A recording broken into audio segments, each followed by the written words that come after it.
Hello, welcome to another episode of Black Ice 73. I am Black Ice 73, and I'm here today to talk about our neighbors to the south, Albany, Georgia. For the people up north, y'all said Albany. We said Albany. You got people down south said Albany too. It's Albany to us. So It's all been into us. I had to check the volumes, making sure everything was going good. That's why you had to listen to that part right there. But in Albany, Georgia, they feeling the pain of COVID-19. They said it started with one guy going to a funeral, and now it has spread it and left plenty of people dead. According to the story, they said this guy from Albany went to a funeral, came back, then he went to another funeral the next day, or in the same week. And they believe he was the reason cause of people in Albany getting affected by COVID-19. It could have been more people who did this, but right now they're using him as the scapegoat. So, in middle of Georgia, well, I guess if you south mid Georgia, it's somewhere. I know it's an hour away from where I stay, and I know a friend. I think she still stay down there, but Albany, Georgia is having strong issues. Like New York, that's a major city. Have 8.5 million people, something like that. But Albany, Georgia have 90,000 people. And according to this article, let me see what it is. I think 29 people have passed away. No, 24 people. In Duty County, have registered 24 deaths with 90,000 people population. With 90,000 population.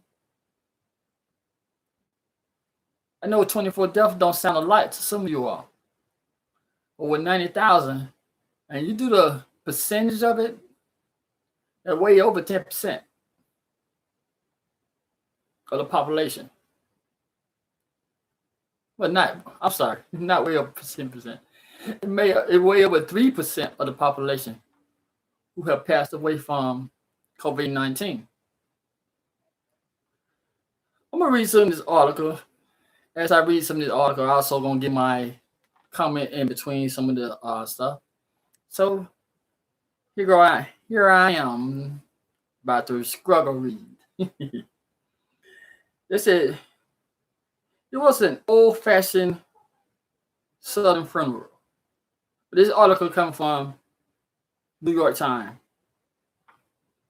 And that was a repast table crowned with casserole, burning stew, fried chicken, key lime cake.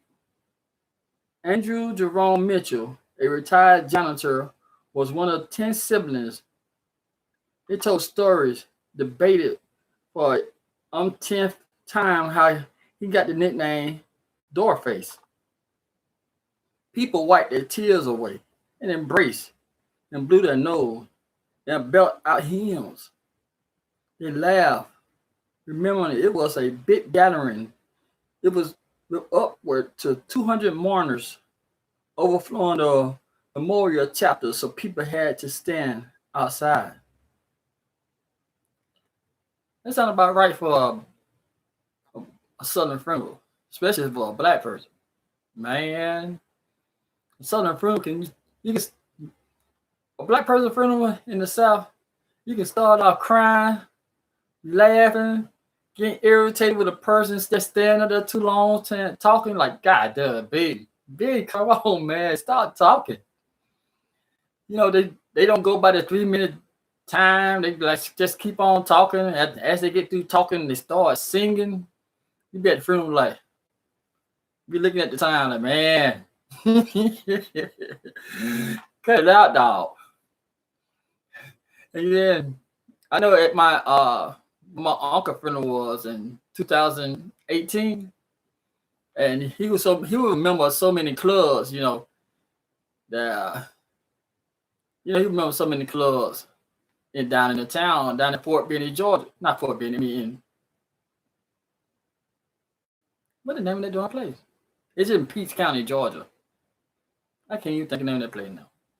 But what the name of that damn place? Fort Valley.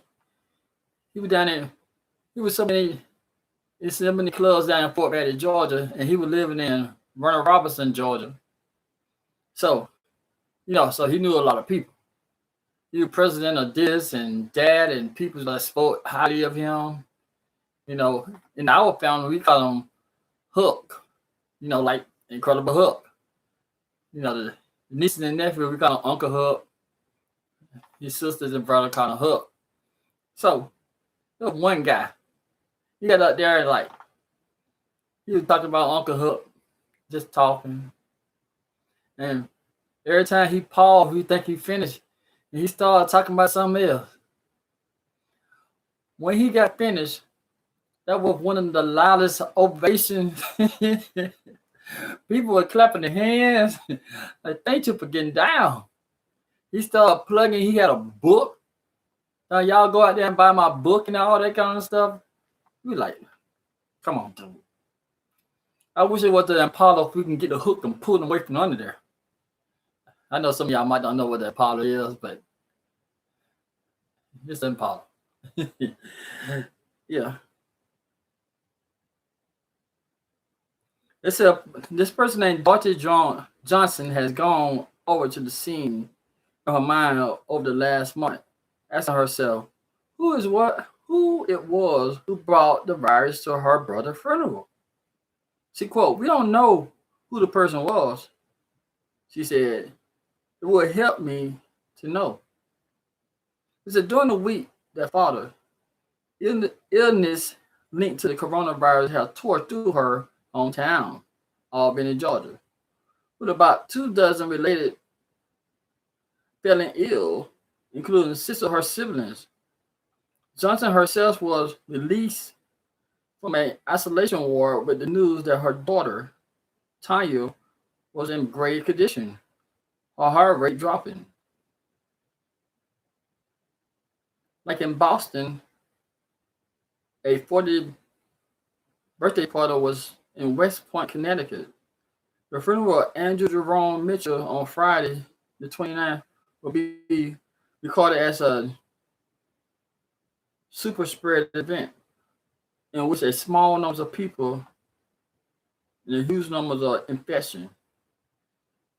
This rural county in southwest Georgia, 40 miles from the nearest interstate, now has one of the most intense cluster of coronavirus in the country.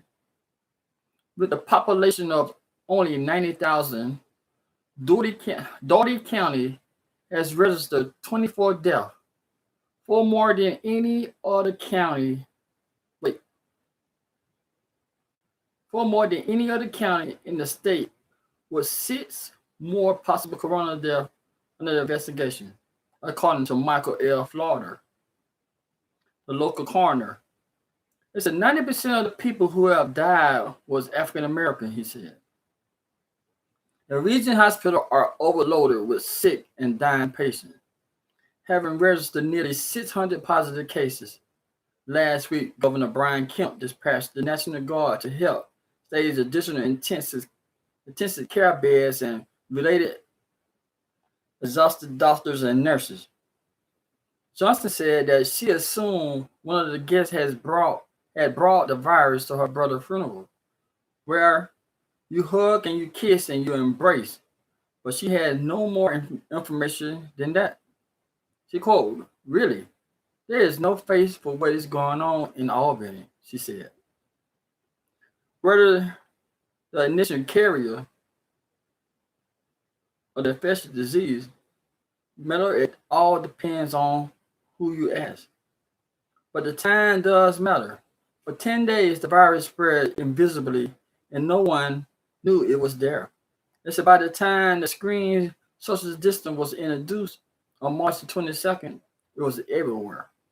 They quote, "We're not blaming that one visitor, but potential in community and one person away from something like this exploding," said Scott Center, chief executive of the health system, which has taken the brunt of the surge.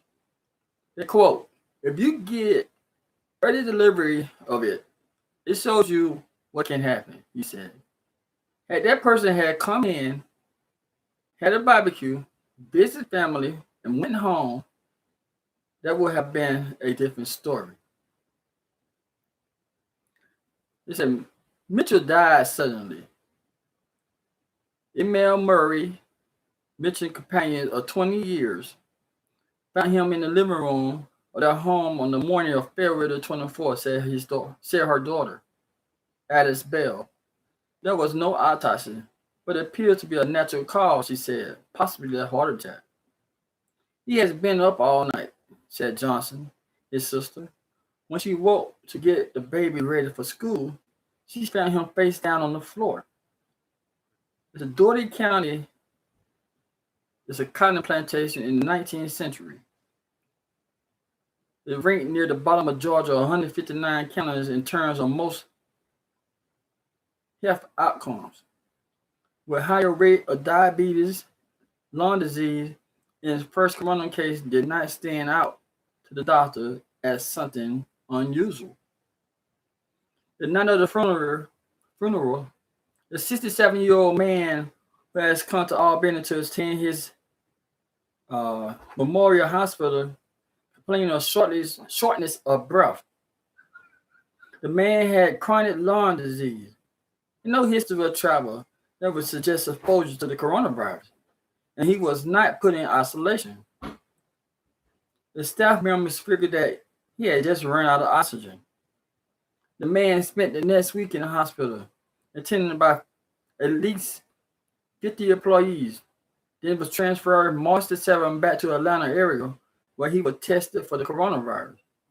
Not until March the 10th did the Albany hospital learn he had tested positive. He died on March the 12th, the state's first coronavirus death. By then, the infection was quickly spreading through town. Mitchell's longtime companion, Murray, who was 75, found herself wrecked with chills and fevers. Bell, her daughter, said she was told she had a urinary tract infection and admitted to a ordinary ward. But she was visited by 3 of her sisters, Bell said. All 3 have since become sick with the coronavirus, she said. One of them has died. Wow. It happened so fast. And it happened swiftly. And as you can see, they're attacking families. This, when it comes down, I don't want to make no excuse because it's a southern thing. I ain't gonna lie to you. When somebody you die in your family or somebody close friend or somebody you grew up with, you might have hundreds to 1,000 people attending the funeral. And this was the case then. They had 200 people attending the funeral because it's basically a tradition, especially in the Negro and Black community. It's a tradition. You go out, you pay your respect. But that's not an excuse though. At the time, they had 200 people there, and they've already been told saying no crowd more than 50 people at the time. And I don't think it was 10 people yet, but I know it was 50 people, and they had 200 people there. But, when it's a tradition, it wasn't no things that you don't think about. You just thinking about going and paying your respect to the family because their family don't did the same thing for you. But your family. They don't came to your family, pay their respect to your mother, grandmother, uncle. They don't did it for you, so you like, it's like obligation. It's like something you got to do. Somebody in your family got to go there and pay their respect and honor your family. So it happened. So I don't want to blame. I don't want to say they should know better, but they should have knew better. It said on March the 10th, word reached Albany that the patient had tested positive for the virus. A few days of the related quiet father. And then, in the words of Flotter, the coroner, it hit like a bomb. As some of them might have went to the funeral, Flotter said, and some may have been family members of the people at the funeral. They said every day after that, someone was dying. The 6-month stockpile of PTE, the PPE that the hospital had prepared was gone in 7 days. They said at first the doctor and the nurses just tried to take in what they were seeing. This is a series of people, including young people in good health, showing up with cough and fevers. Then alarmingly, their need for oxygen was sharply increased, and they would go into a full-blown respiratory failure. The lungs filling with fluid. It's a 41-year-old surgeon who specialized in treating the chronically ill. He quote, all the units were full, all of them. And there would be days when we would have 5 people in a row, back to back, room after room after room, he said. It was one of the times in my career I truly felt overwhelmed. They said the case arrived in great ways, overwhelming each new effort to add beds. They said the 14 medical intensive care units beds were filled with 2 days of first wave of coronavirus patients. They converted 12 ICU beds, but those 2 was filled 2 days later. 12 beds in the surgical ICU was filled 3 days after that. For a few days, the hospital was so short of staff members, the employees who had tested positive but did not yet have symptoms were asked to work. They said, if I had 1,000 nurses sitting at home and could send the one tested positive out, I would, but we don't have that. And nobody has that. You get to the point where you said, if you don't have the staff, I don't care for the patient. State director change. Okay. I'm gonna have to come back. I'm sorry, I got to get out the live. The plumber out here. Nah, got to go out there and talk to him. All right, thank you for listening. I'm gonna come back and talk about it a little bit more. Because be honest with you, I know this is a very interesting story. I'm reading this like it's a book, and I know it's true life. Thank you for watching. I'll be back later on, and I'll talk to you later.